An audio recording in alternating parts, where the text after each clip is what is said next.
Across the globe, governments are borrowing money at a pace never seen before in peacetime. From the largest economies to the smallest island nations, borrowing has become a central tool for managing everything from economic growth to unexpected crises. The scale and speed of this borrowing is truly historic, and it's changing the way countries operate and interact with each other. This surge in public debt is reshaping economies everywhere, from the US and China to the smallest developing nations. No country is untouched, and the effects ripple through financial markets, trade relationships, and even the daily lives of ordinary people. The world is more connected than ever, and debt is at the heart of that connection. Global public debt now stands at tens of trillions of dollars, a number that's hard to even imagine. If you stacked $1 trillion $1 bills, the pile would reach far beyond the International Space Station. These mind-boggling sums raise important questions about sustainability and the future of our economies.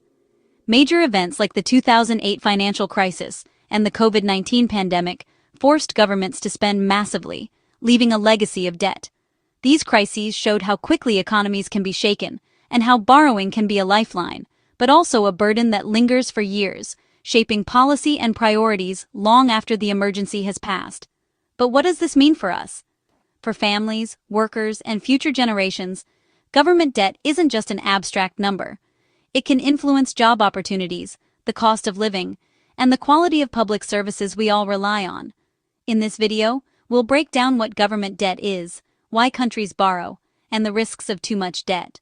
We'll also explore how debt can be both a powerful tool and a dangerous trap, depending on how it's managed. Borrowing can drive growth and provide a safety net in hard times, funding new infrastructure, social programs, and emergency relief. But high debt can slow economies, limit future options, and force tough choices about taxes and spending. The choices governments make today will shape the lives of their people tomorrow. Every decision about borrowing and spending has long-term consequences for education, healthcare, and the opportunities available to the next generation.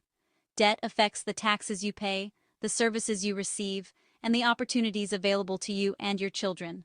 It's a thread that runs through every part of society, influencing what governments can and cannot do. As of January 2026, the world faces a crossroads. The choices made now will determine whether debt becomes a bridge to a better future or a barrier to progress. The decisions made about handling this unprecedented debt will shape the 21st century. Leaders, experts, and citizens alike must grapple with the challenges and opportunities ahead. Understanding the basics is the first step in this global conversation. Let's dive in and explore the world of government debt together. Imagine a household that spends more than it earns. It borrows to cover the gap. This is a familiar situation for many families who might use credit cards or take out loans to pay for things they can't immediately afford. Over time, these debts add up, and the family must pay them back, often with interest. Government debt works the same way, but on a massive scale. Instead of a single household, it's an entire nation managing its finances, making decisions that affect millions of people. It's the total money a government has borrowed over time, usually because spending exceeds tax revenue. When a government spends more than it collects from taxes and other sources, it needs to find a way to pay for the difference. This annual shortfall is called a budget deficit. Each year the government runs a deficit. It must borrow more to keep things running smoothly. Governments borrow to fund everything from roads and schools to healthcare and defense. These are essential services and investments that help society function and grow, but they come with a price tag. Instead of printing money, which can cause inflation, governments borrow from individuals, corporations, other countries, and even their own agencies.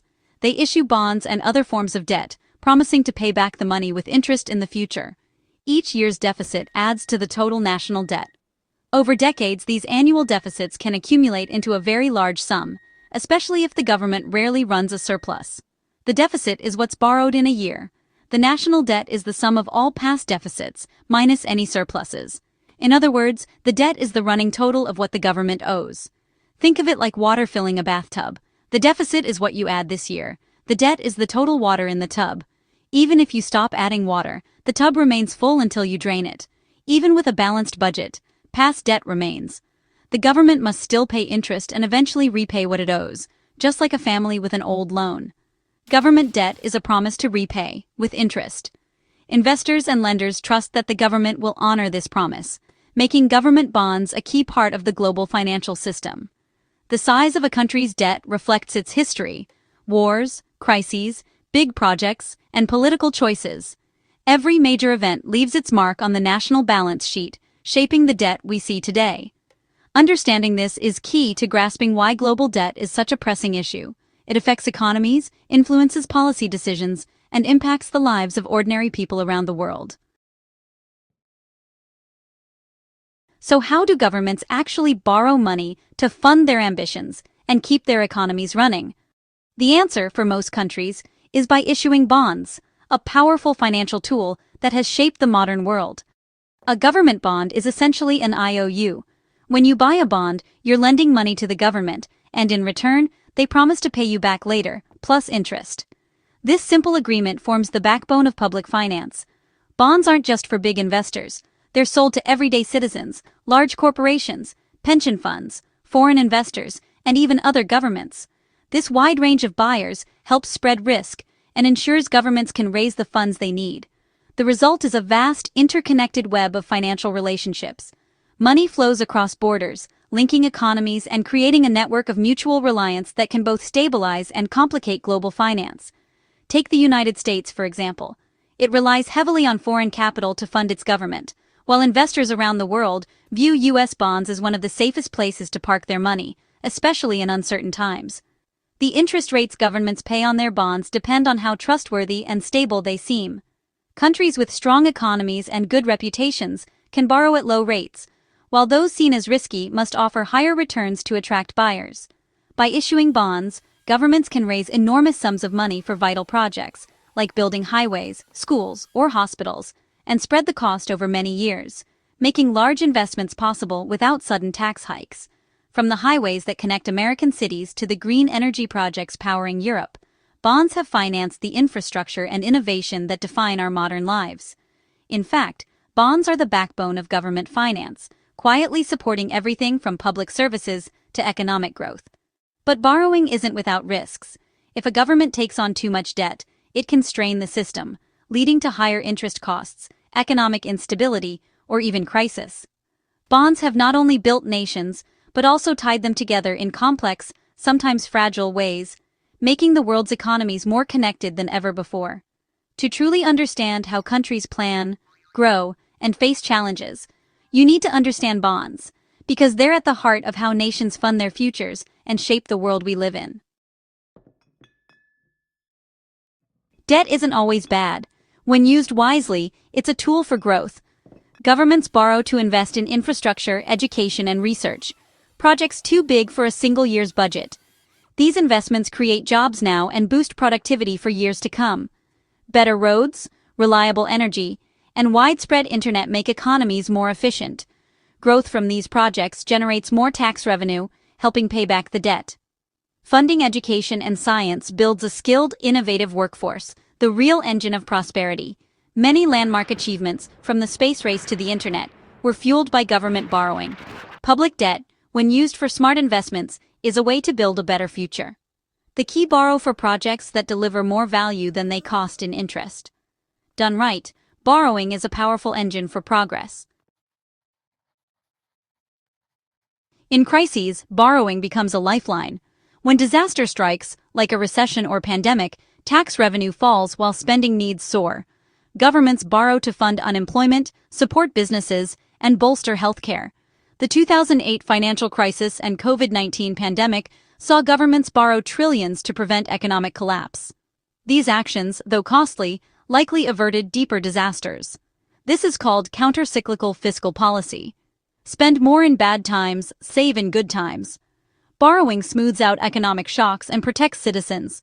The interest paid is the price of national insurance during tough times. Without borrowing, crises would hit much harder. The U.S. national debt now exceeds $35 trillion, more than the entire U.S. economy. A debt-to-GDP ratio over 100% means the country owes more than it produces in a year. This isn't just an American story. Global public debt is near 100% of global GDP. Japan's debt is over 250% of its GDP, and many advanced economies face similar challenges. Emerging markets have also seen debt surge, especially after the pandemic. Aging populations and rising healthcare costs put pressure on budgets, while fewer workers pay taxes. Years of low interest rates made borrowing cheap, encouraging more debt. Now, as rates rise to fight inflation, the cost of servicing debt is climbing. Governments face tough choices: raise taxes, cut spending, or borrow even more. The global debt surge is a complex mix of crisis response and long-term trends. Managing it will define the next era of economic policy. The stakes couldn't be higher. Debt is useful, until it isn't. When debt gets too high, interest payments eat up more of the budget, crowding out spending on schools, healthcare, and security. If governments borrow just to pay interest, debt can spiral out of control. High debt can push up interest rates for everyone, making it harder for businesses and families to borrow. It also limits a government's ability to respond to future crises. The ultimate risk: a debt crisis, where investors lose confidence, demand higher rates, or refuse to lend. This can force brutal cuts, tax hikes, or even default, devastating for economies and citizens. While rare for rich countries, this is a real threat for many developing nations. The line between good and bad debt is thin and easy to cross. The IMF and OECD are sounding the alarm on rising global debt. They warn that high debt makes economies vulnerable to shocks, like sudden rate hikes or slowdowns. Emerging markets are especially at risk, since they often borrow in foreign currencies. If their currency weakens, debt becomes even harder to repay. High debt also limits funds for future priorities, like climate change or healthcare. The message: governments need credible plans to manage debt, not harsh austerity, but steady, smart reforms. Fiscal frameworks and efficient tax systems are key. The time for complacency is over. Why should you care about public debt? Because it shapes your daily life. High debt can mean higher taxes or cuts to public services, less money in your pocket, longer waits at hospitals, or fewer benefits. It can push up interest rates, making loans and mortgages more expensive.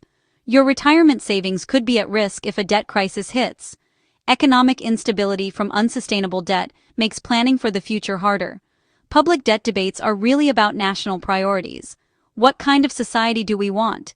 Should we invest in education and infrastructure, or cut spending to reduce debt? These are political and moral choices, not just economic ones. By understanding debt, you can hold leaders accountable for the future they're building. The conversation starts with you.